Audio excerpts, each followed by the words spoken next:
एक राजा बहुत दिनों से पुत्र की प्राप्ति के लिए आशा लगाए बैठा था, पर पुत्र नहीं हुआ। उसने अपने सलाहकारों से सलाह ली तो उन्होंने सुझाव दिया कि किसी बच्चे की बलि दे दी जाए तो पुत्र की प्राप्ति हो जाएगी। राजा ने राज्य में ये बात फैलाई कि जो अपना बच्चा देगा उसे बहुत सारा धन दिया जाएगा। एक परिवार में कई बच्चे थे, गरीबी भी थी। एक ऐसा बच्चा भी था जो ईश्वर पर आस्था रखता था तथा संतों के संग सत्संग में जाया करता था। परिवार को लगा कि इसे राजा को दे दिया जाए, क्योंकि ये कुछ भी काम नहीं करता, हमारे किसी काम का नहीं। इससे राजा प्रसन्न होकर बहुत सारा धन देगा। ऐसा ही किया गया।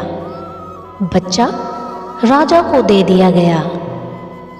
राजा के तांत्रिकों द्वारा बच्चे की बलि की तैयारी हो गई। राजा को भी बुलाया गया। बच्चे से पूछा गया, तुम्हारी आखिरी इच्छा क्या है, क्योंकि आज तुम्हारे जीवन का अंतिम दिन है। बच्चे ने कहा, ठीक है, मेरे लिए रेत मंगा दिया जाए। रेत आ गया। बच्चे ने रेत से 4 ढेर बनाए। एक एक करके 3 रेत के ढेर को तोड़ दिया और चौथे के सामने हाथ छोड़कर बैठ गया और कहा कि अब जो करना है करो। ये सब देखकर तांत्रिक डर गए। बोले कि ये तुमने क्या किया है, पहले हमें ये बताओ। राजा ने भी पूछा तो बच्चे ने कहा, पहली ढेरी मेरे माता पिता की है। मेरी रक्षा करना उनका कर्तव्य था, पर उन्होंने पैसे के लिए मुझे बेच दिया, इसलिए मैंने ये ढेरी तोड़ दी।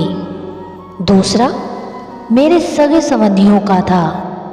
उन्होंने भी मेरे माता पिता को नहीं समझाया। तीसरा आपका है, क्योंकि राज्य के सभी इंसानों की रक्षा करना राजा का ही काम होता है, पर राजा ही मेरी बलि देना चाह रहा है, तो ये ढेरी भी मैंने तोड़ दी। अब सिर्फ मेरे सद्गुरु और ईश्वर पर मुझे भरोसा है, इसलिए ये एक ढेरी मैंने छोड़ दी। राजा ने सोचा कि पता नहीं बच्चे की बलि के बाद भी पुत्र प्राप्त हो या ना हो, क्यों ना इस बच्चे को ही अपना पुत्र बना लिया जाए। इतना समझदार और ईश्वर भक्त बच्चा है, इससे अच्छा बच्चा कहाँ मिलेगा। राजा ने उस बच्चे को अपना बेटा बना लिया और राजकुमार घोषित कर दिया। दोस्तों, जो ईश्वर और सद्गुरु पर यकीन रखते हैं उनका बाल भी बांका नहीं होता। जो हर मुश्किल में एक का ही आसरा लेते हैं उनका कहीं से किसी प्रकार का कोई अहित नहीं होता। कहा भी है, हर मुश्किल दा हल सतगुरु है। आज भी सतगुरु है, कल भी सतगुरु सी।